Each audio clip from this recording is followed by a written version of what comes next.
Hi everybody, so today I'm going to be talking about my iPhone story. Now, what made me get the iPhone, how I decided to get the iPhone. Okay, so it all started back in 2011. Yeah, I had a friend stay over for a couple days and he had an iPhone 4. And he was telling me how to use it. He was saying, you double tap, he was telling me how to do all the gestures with voiceover. And if you guys saw my video yesterday, you know what I'm talking about. But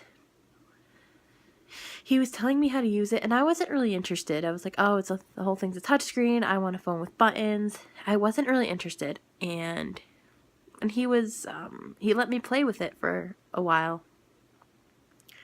And even he himself had a hard time with it at first. I mean, now he's fine with it, but he had a hard time with it at first, but he actually brought that phone back to the store and got a Droid, but that's it's a whole nother story. But I don't know. I was playing around with the phone and I was kind of having trouble with it. I don't really know why, but I was having trouble with it, and I was able to change his ringtone. I remember that I changed his ringtone, but other than that, I was having trouble navigating because it was all new to me. For my whole life I was used to using a phone with buttons. So I was like, I don't want it. I don't want this. I'm never going to get an iPhone. I was so like going toward not getting it. I was so fixated on not getting the phone, never getting a phone like that. And look at where I am right now. So, yeah, obviously things changed. So, he got an iPhone and I still had the basic phone that we both had, but he actually, he didn't have that anymore. Well, he used it for a while after his iPhone, but again, that's a whole nother topic with his whole thing with cell phones, but he had a hard time with it, so I was like, maybe this phone is just not easy to use. That's what I was thinking. I was so turned to thinking, oh, this phone is not easy to use. That's what I got to thinking. So I just stuck with my phone, the basic phone that I had. And I guess about around Christmas time of that year, I was looking to get a new phone because, Christmas of 2011, I was looking to get a new phone because the basic phone that I had was a piece of crap. And I had an upgrade. Yeah, I did have an upgrade. So I remember I was asking around about the phones, which one I should get. Somebody on Twitter had recommended to me an Android phone. It was called an LG Enlighten. So it was not really a full Droid, but it was partially a Droid. If you guys can understand that. I mean, I don't really understand it myself. Either it's a Droid or it's not. But it was partially a Droid, according to what I heard about it. And it was an older Droid, so it wasn't accessible. All I was able to do was call people and text people. I think I was able to set the alarm, but I don't remember. But that's it. I wasn't able to go into my settings. I wasn't able to read my email. I wasn't able to go on the web browser. Nothing. No. All I was able to do was call and text. So I remember it had a touch screen on the outside. The whole screen was a touch screen, and then the keyboard would slide out like a drawer. So the keyboard slid out like a drawer. And yeah. So I had the keyboard, had the QWERTY keyboard, and then I had the touchscreen. I think I'm gonna do a cell phone story sometime this month too, because I did have phones with keyboards before. So yeah, because when I do that cell phone thing, when I talk about all the cell phones I had, I'll talk about that more in detail. But I did have phones with keyboards before, so I was used to it. So yeah, so I got this Android, and my mother was like, oh, why don't you get that iPhone? I heard it's very blind friendly. And I was like, I still was not interested. I didn't want it. So I didn't get it. So then I would say about a year later, not even, I was starting to show interest in it. I was asking questions about it. I was asking things like how to type on it. And I've had some experience with the iPhone because I was using my friend's phone, but I still wasn't interested. But I was like, but like a year later, I was more like, this is towards like the end of 2012. I was showing more interest in it, and I knew the iPhone 5 had came out that year, so, people were telling me about the Domino's app, and, that you could use Do Not Disturb if you don't want to be bothered, and all these great things about it. And then obviously I was told that I needed a case because iPhones, you can't really go around with a naked iPhone. So I was told that I needed a case, and, I was actually interested in getting it. So I remember the end of 2012, a couple days after Christmas, I bought it. Now my brother's phone had the upgrade. Now this is where it gets a little messy with the activation. So we went to the Apple store to get it, and they were able to activate it, but my brother's phone had the upgrade. So the Apple store, they were not able, because what they have to do is they have to activate it under the phone line that has the upgrade. So what they did was in order to do that, they had to deactivate his phone for a few minutes. And I know when you go to the Verizon store, there's a way to bypass that. So at the Apple store, they had to deactivate my brother's phone for a few minutes. Then they reactivated it, and they couldn't get it to go under my number. So my brother and I had, for like a little while, I guess you could say we swapped numbers. But the thing is, the phone wasn't activated yet. So what we did was we went to the Verizon store, and you guys know that, like, if with your phone carrier you need an account holder. So back then my mother was the only one on the account. So we went to the Verizon store. They couldn't do anything because there was no primary account holder there, so they couldn't do anything about it. So we got home and we called Verizon, and again, they need to speak to a primary account holder, or they just need to talk to an account holder to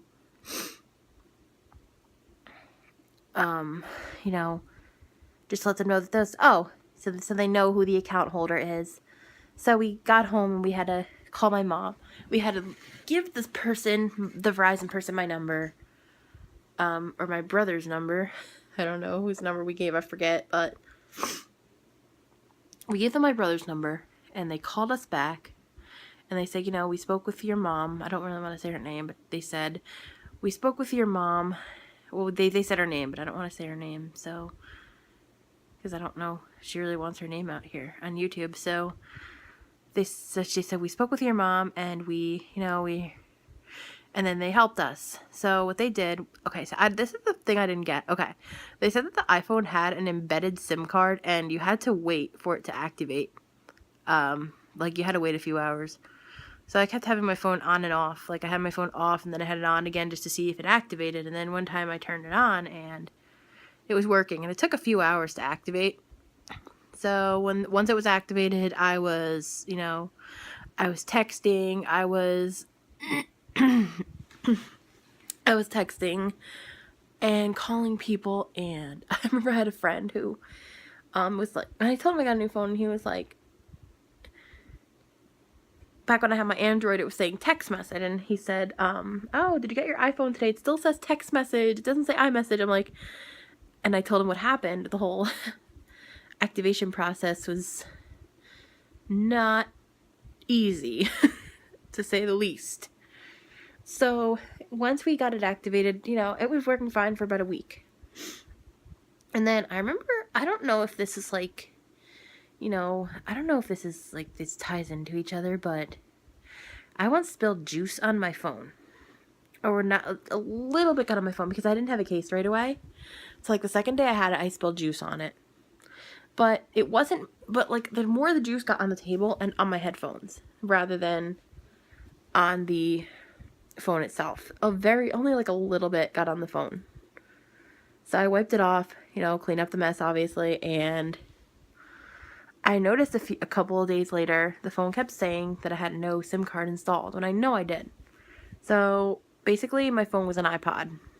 So I couldn't call people, I couldn't text, except for iMessages and FaceTime, but no, I couldn't call or text, do like regular SMS texting or make phone calls or anything like that, or receive phone calls. So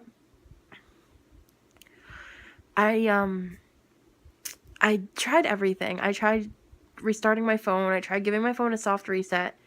And when I gave it a soft reset, it worked fine for like a little bit, but it still wasn't acting right. It still wasn't working properly. And this was going on for like a couple days. And a friend of mine was like, "You got to get that fixed." I'm like, I know.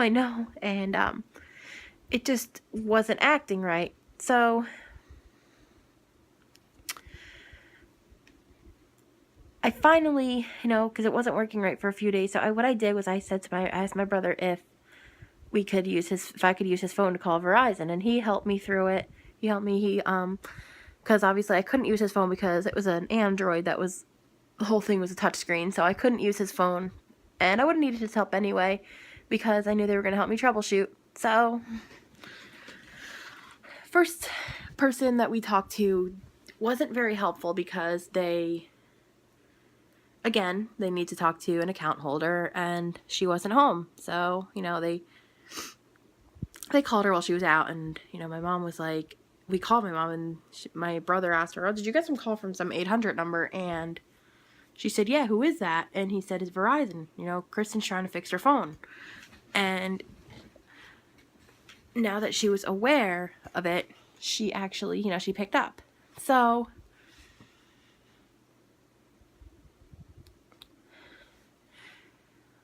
I guess they talked to her. So what happened was we called Verizon back because the first person wouldn't talk to us because they didn't have an account holder.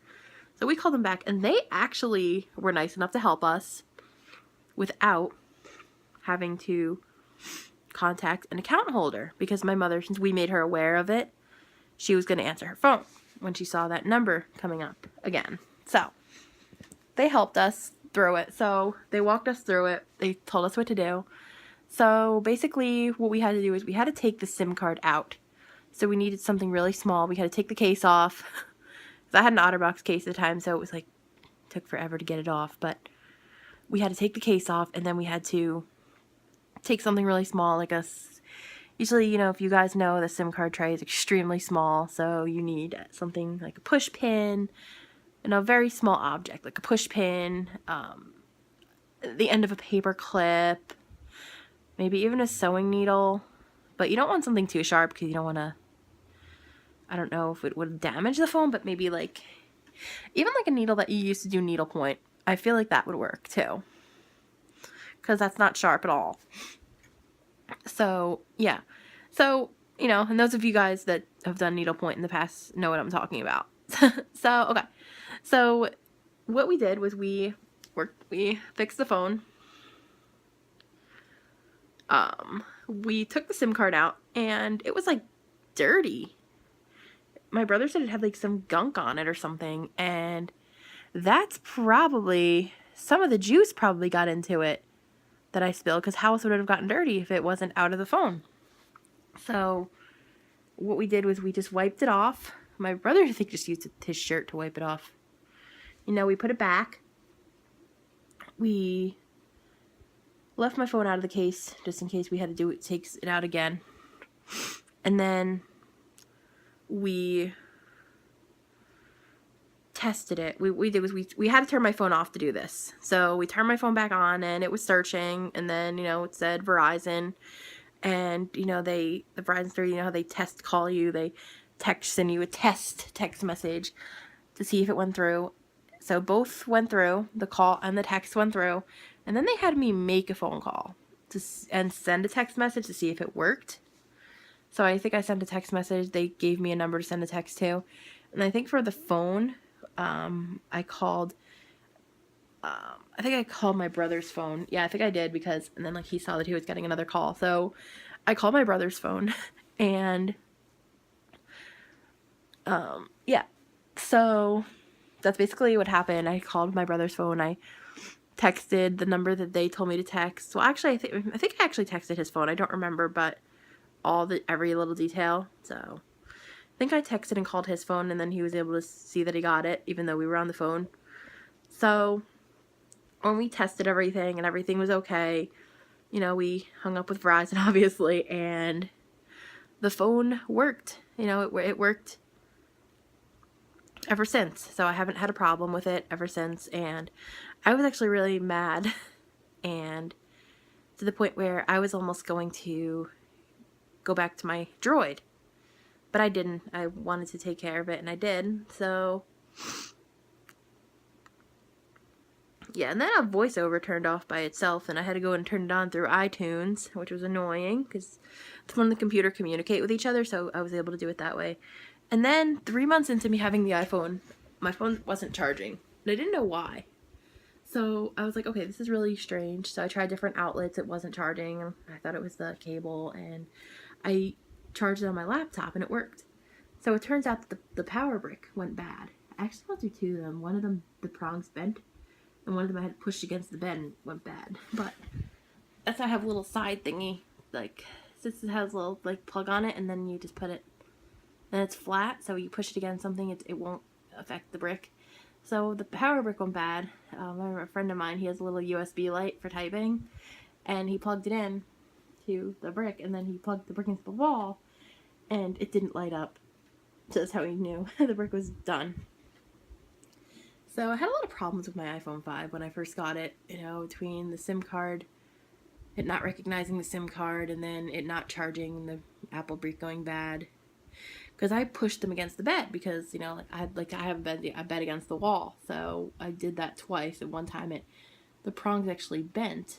My friend, he straightened them out, and they traded bricks with me. And then I remember the first time I pushed it against the bed and it died. So when you have the bricks, when you have something pushed up against it, that's not a good thing. I learned that the hard way. But anyway, okay, so I had my iPhone 5 for a little over 2 years, and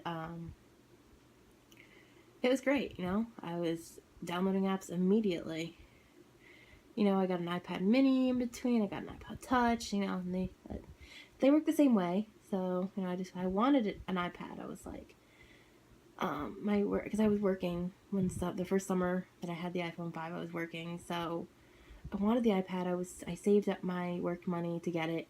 I was gonna get the big iPad, but a friend of mine suggested the mini because it's smaller, it's $200 cheaper, it doesn't have a retina display. Well, the first one doesn't have a retina display, the big one does, which all that stuff isn't necessary, the retina display. So yeah, so I got the mini, and you know, the iPod Touch, I just wanted it. I don't know why, I just wanted it. But yeah, so I got those in between, and obviously those you just set it up, you don't have to activate it, so, because they obviously do not have the phone service. Because I got the iPod that was Wi-Fi only, and then there's no iPod with data because that's called an iPhone. So I remember it was the end of 2014, and I wanted the iPhone 6. I wanted it for Christmas, and it's good to have the phones up to date because, like, eventually they stop supporting apps, they stop supporting iOS updates, and, you know, my mom doesn't quite understand that because she's not very tech savvy, so she doesn't quite understand why I need a new phone every so often. It's like, oh, what's wrong with what you have? And, you know, I try to explain to her, like, but, you know, she doesn't quite understand that. So, okay. It was about the end of 2014, and I wanted the iPhone 6. And I told my mother that I wanted it for Christmas because, you know, I always tell her what I want. She asks me what I want, so I tell her, and because of some things that happened, I'm not really going to go too much into detail. I will maybe talk about it in another video, but not this one because this video is already long. But not really want to go into too much detail, but some stuff happened and she couldn't afford it. So a friend of mine, what he did was he gave me money to get it. For my birthday, he gave me a present, and then he also gave me some money for it. So he gave me $200 for it because my brother had an upgrade. Again, I was using my brother's upgrade, but, you know, that's a whole nother story. If you guys listen to the my brother broke 3 iPhones video, you'll have a better idea. So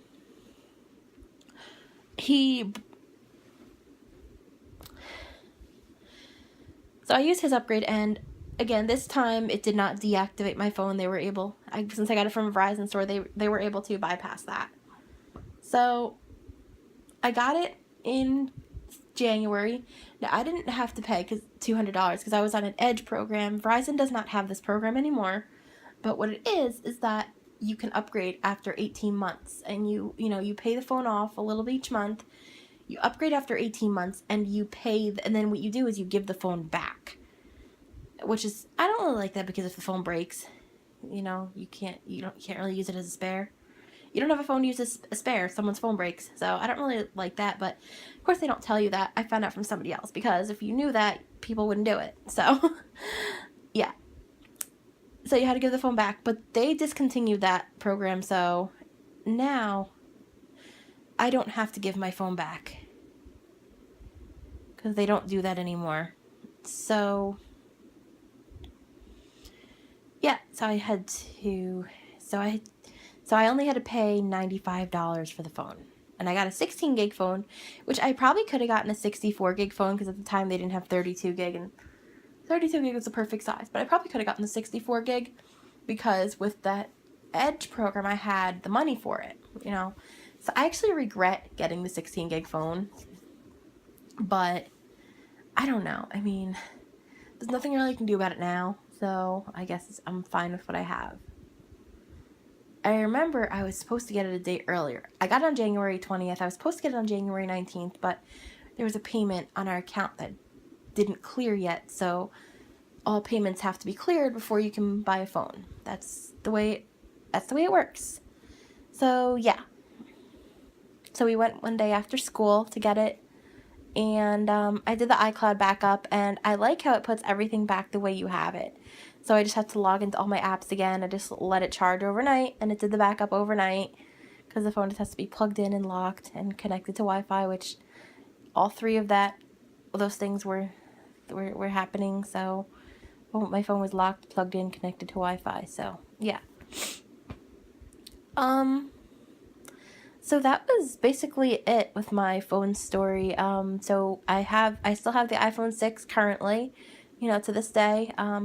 I don't plan on getting a new phone anytime soon, because I want to wait until I get my own plan, because my brother, he broke one of the iPhones that my brother broke.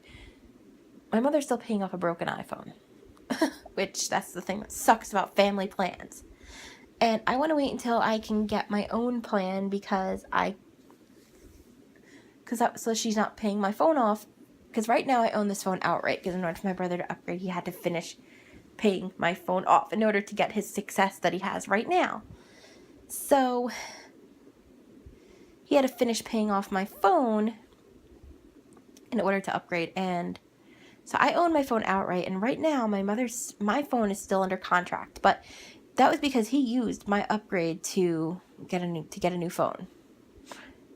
So she's paying off a phone that he broke right now. So the contract for that phone is up in December. So once that contract is up, I just don't want to have to, us have to worry about paying a phone off. So I'm just going to wait until I can go on my own plan, and I can pay the phone off then. And I might even just get a phone outright. I don't know, to save up and get it outright. Probably what I'll do, so I don't have to pay the phone off on a contract. I mean, I would still have a monthly bill, but I wouldn't have a contract. I wouldn't be paying a phone off for 2 years. So, yeah. Alright, so, oh my god, I apologize if this video is extremely long, but that's probably how it's going to be. So, yeah. Well, I'm going to end the video here, and if you guys have any further questions about this topic, or about the iPhone that I had, or anything relating to this topic, or just any comments, video requests, any other questions that you guys have, leave them down below, and give this video a thumbs up if you liked it, and be sure to hit that subscribe button down below. And I will talk to everybody later. I will see you guys tomorrow for another video. Alright, bye everybody.